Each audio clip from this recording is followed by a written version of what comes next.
Swedish Prime Minister Stefan Lofven, leader of the Social Democrats, waves during an election party on Sunday in Stockholm.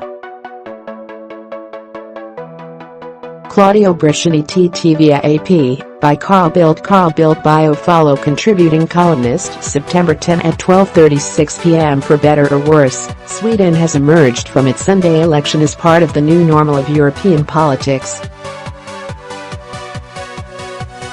What we saw in the result of the election was broadly in line with the trends that we have seen throughout Europe during the past few years. Most notably, the Social Democrats captured 28% of the vote, in their worst election result since 1908, conforming a downward trend for a political force that was once among the strongest throughout Europe.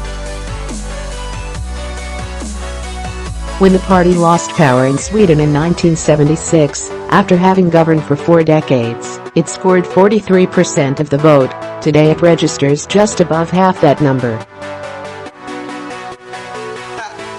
Its main opponent during the past 4 decades, the moderate party, scored badly.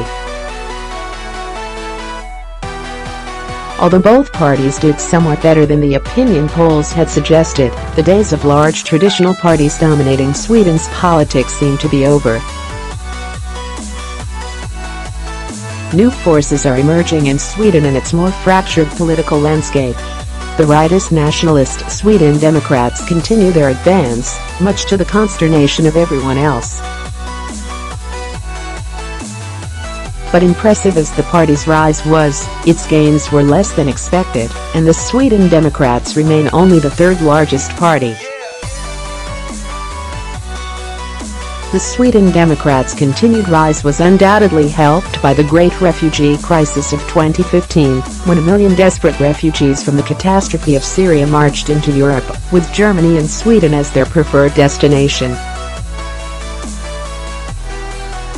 But measures taken since then, primarily by the European Union, have significantly reduced the number of refugees, coming down to levels not seen for years. The challenge now, which played a large role in the campaign, is how to integrate those who have arrived into the economy and society. It has been done before in Sweden, notably with the great influx after the Balkan wars, but will be more demanding this time, considering the fact that the refugees' numbers are larger and their education levels are lower.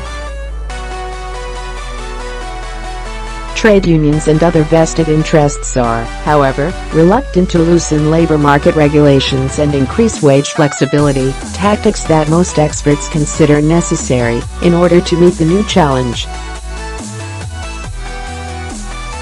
Apart from the refugee and migration issue, the world was largely absent in Sweden's election debate.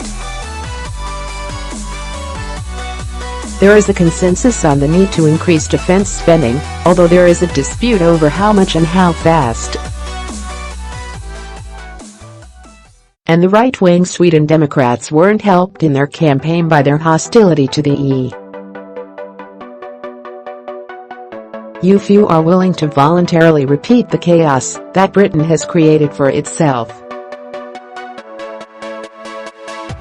The 2 weeks until the new parliament convenes on September 24 will likely bring intense political maneuvering over the formation